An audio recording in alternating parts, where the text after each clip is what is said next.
జై శ్రీరామ్ అన్న. జై శ్రీరామ్. Praise the lord. నువ్వు క్రిస్టియన్ అయితే నువ్వు అనుకో, తప్పేం లేదు.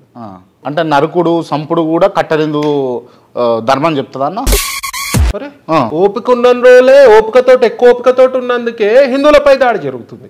బీజేపీ కండవ కప్పుకున్న తర్వాత చికోటి ప్రవీణ్ మొత్తం తొక్కిర్రు అని నేను అంట. ఎస్, గిట్లా మాట్లాడే హిందువులందరినీ రెచ్చగొడుతురు. అరే మీరు ఎంతసేపు హిందువుల మీద పడేందుకు ఏడుస్తారు అబ్బా? ఏ పాస్టర్ కు ఫోన్ చేసినా ఇంటర్వ్యూ అడుగుదామన్నా అలా ఫోన్ నెంబర్ దొరకలేదు. వాళ్ళు ఇంటర్వ్యూలు దొంగలు కదా, నంబర్లు మారుస్తూ ఉంటారు 90%. ఎక్కడ దళితులకైనా అన్యాయం జరిగి ఇట్లాంటి కుల వివక్ష జరిగితే డెఫినెట్ గా చికోటి ప్రవీణ్ వాళ్ళకి అండగా ఉంటాడు. కెమెరాలు ఇట్లా పలగొట్టకుండా అడగండి. లిమిట్ దాటితే కెమెరా వలుగుతుంది, నెత్తి వలుగుతుంది. పర్సనల్ అనగానే ఎందుకు భయపడుతున్నా మీరు?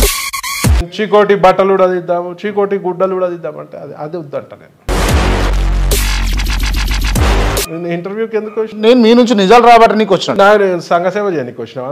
ఎవరు నువ్వు ఏం సోషల్ సర్వీస్ చేసినావు నాయన? నువ్వు చెప్పు, నాకు ఒకటి చెప్పు. సోషల్ సర్వీస్ ఏం చేసినావు చెప్పు.